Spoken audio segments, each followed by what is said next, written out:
Vamos para a nossa aula de História. Hoje, diferente, não vamos fazer pelo Meet, mas agora através de uma aula gravada, para que vocês possam vê-la e revê-la.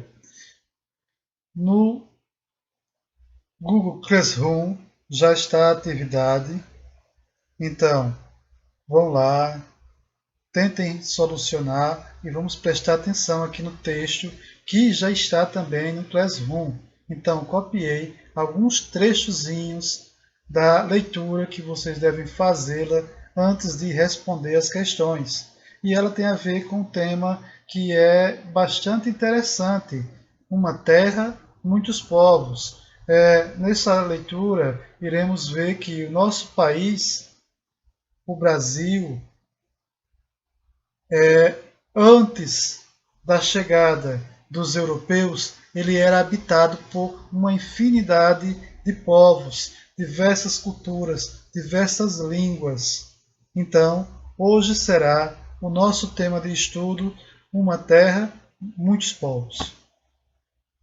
Antes da chegada do europeu aqui, tínhamos cerca entre 1 milhão a 8 milhões e meio de habitantes.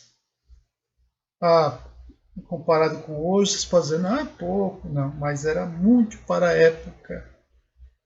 Era muito para a época. E se olharmos bem um pouquinho aí, vamos perceber que no próximo slide vai demonstrar que houve uma redução drástica deste número de povos que vieram ser chamados de indígenas.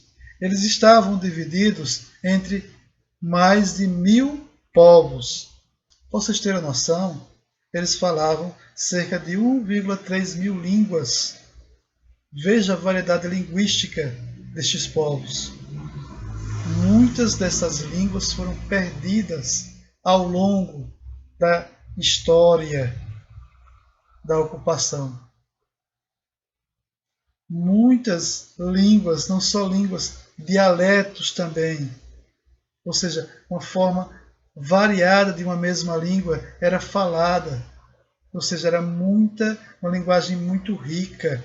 E esses povos acabavam se entendendo conforme as suas características culturais, sendo que a maioria pertenciam a dois grupos linguísticos, o grupo Tupi e o grupo Macro-Ger.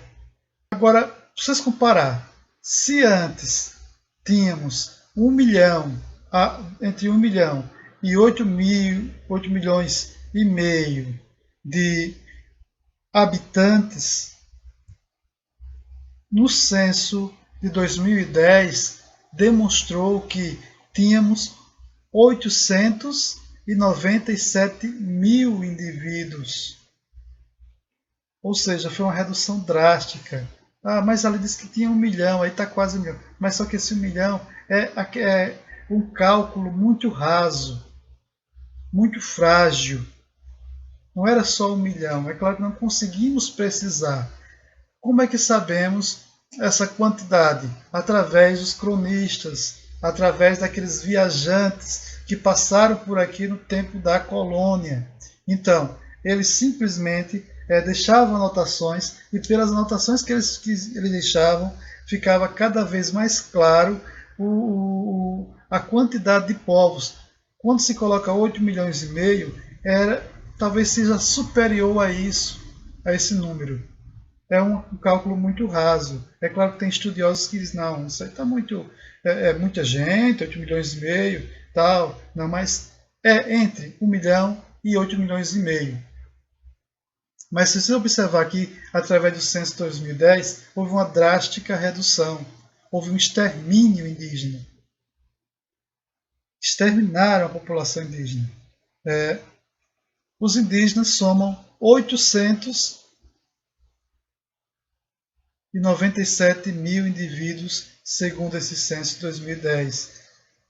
Dentro da população geral, eles são 0,4% da população brasileira, segundo o último censo.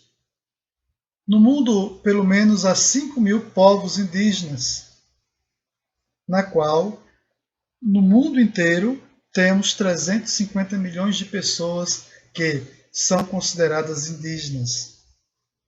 No Brasil, há uma variedade de povos. Acredita que no Brasil, atualmente, temos 170 línguas indígenas. Se olharmos bem aqui e voltarmos, falava-se em torno de 1.300 línguas antes da chegada do europeu. Atualmente calcula-se que temos 170. Por aí se tira a quantidade de pessoas que foram dizimadas, a quantidade de grupos indígenas que foram dizimados ou tiveram sua cultura destruída. Porque muitos povos indígenas perderam esse laço com a sua língua. O laço com a sua língua. Então, alguns voltando a aprender a sua língua materna, para resgatar a sua cultura, porque a língua é um ponto fundamental para a cultura de qualquer povo.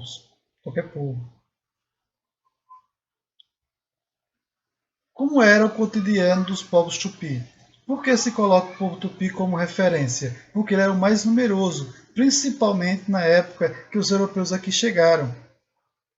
Mas as informações que seguem, elas não colocam como se fosse algo fixo. Ah, era assim. Não. Esse era um exemplo de um grupo indígena. E era uma variedade. Então tinha alguns aspectos comuns. Por exemplo, os tupis costumavam chamar a terra em que estavam de Pindorama, que significa terra das palmeiras.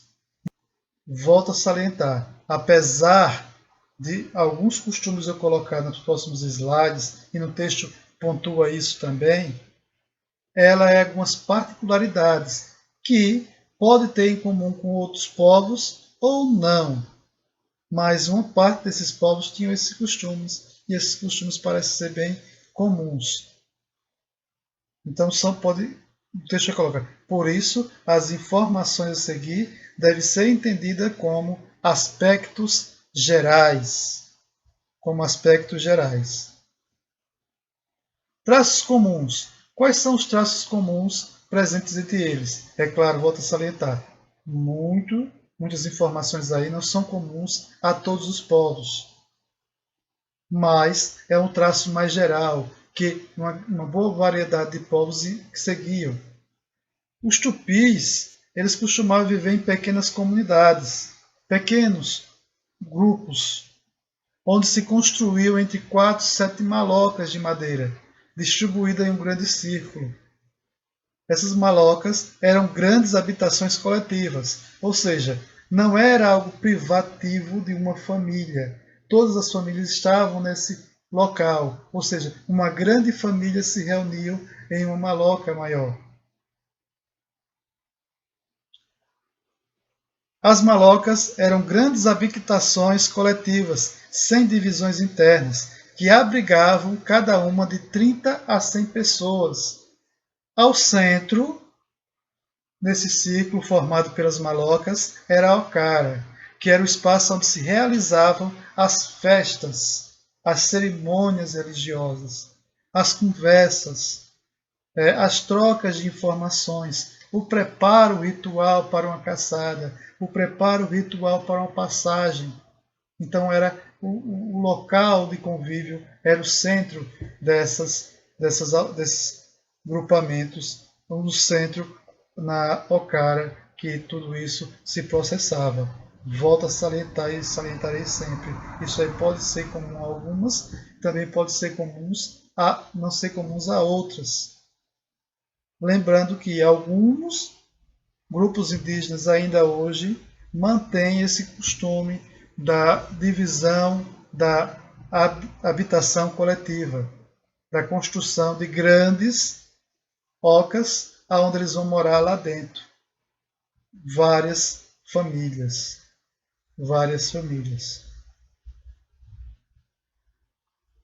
Alguns povos comiam seus inimigos, antropofagia. Dizem, não, eles são canibais. Não, existe uma diferença muito grande entre o canibalismo e a antropofagia.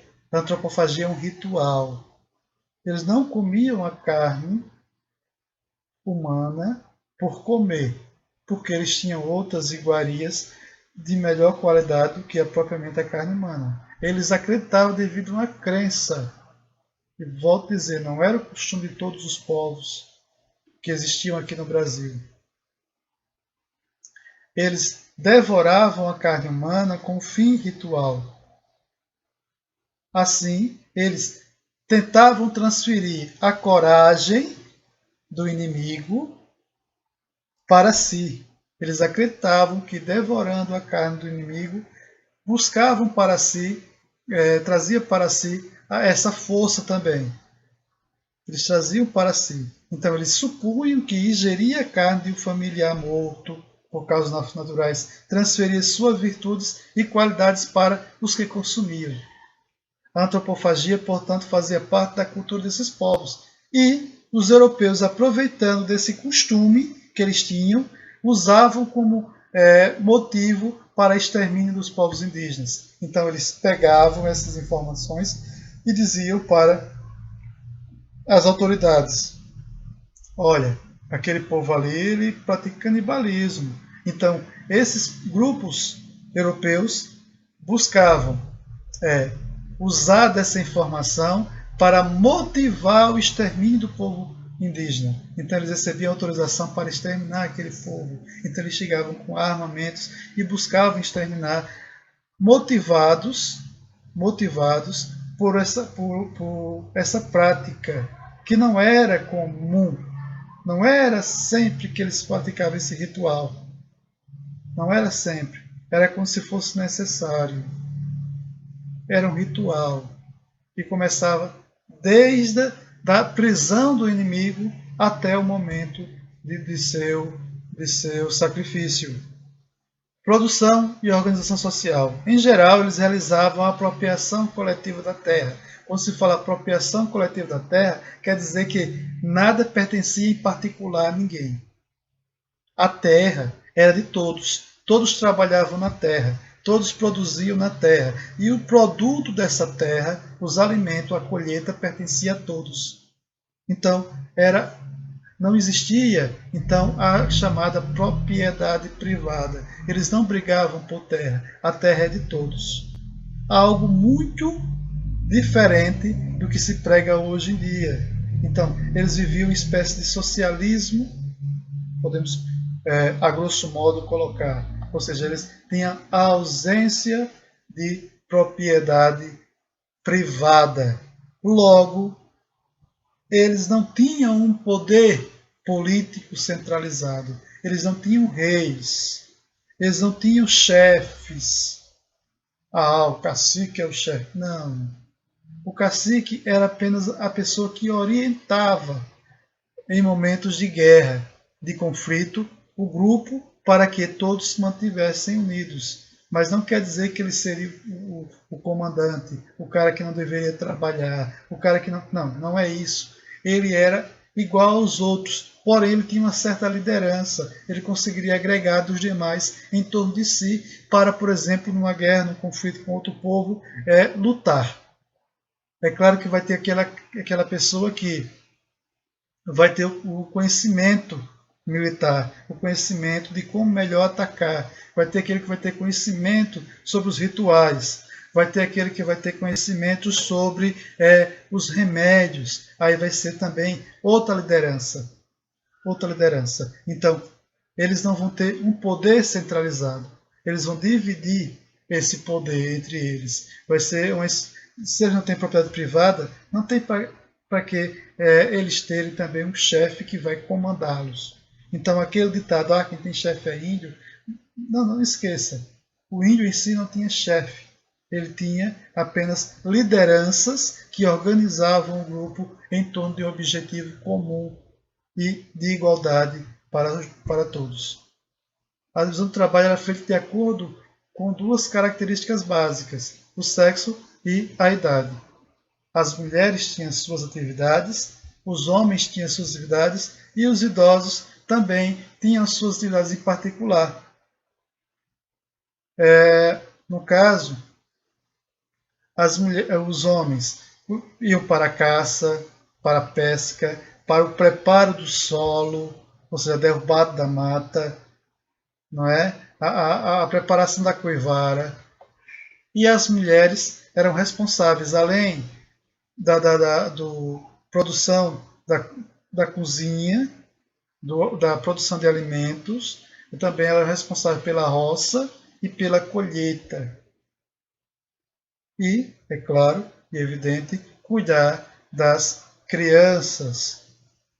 Um dos alimentos mais importantes era a mandioca.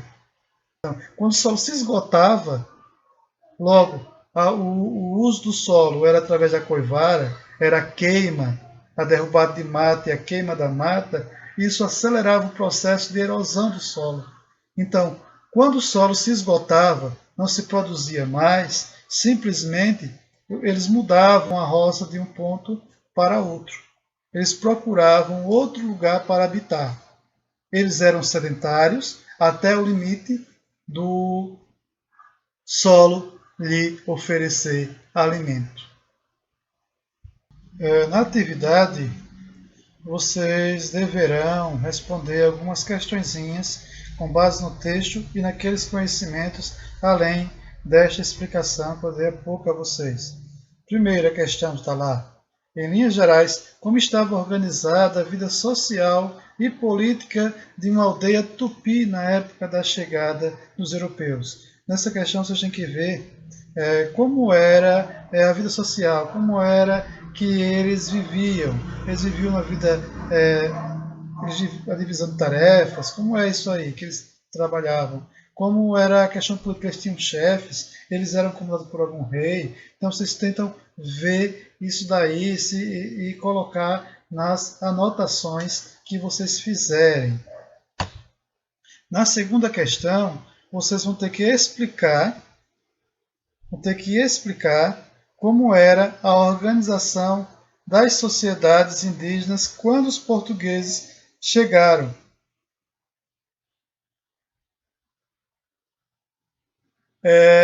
Destacando duas características. O seu caráter igualitário, eles viviam com divisão social, divisão de terra. Havia uma divisão de trabalho. Como era essa divisão de trabalho? Então lá no texto está bem claro. Então busquem responder, tá bom? No terceiro, diversos povos indígenas praticavam rituais antropofágicos, na qual ingeriam prisioneiros de guerra ou seus familiares mortos. Qual o significado desses rituais para os povos indígenas? Vejam o que eu expliquei e o que está lá no texto, tá bom? E busquem responder.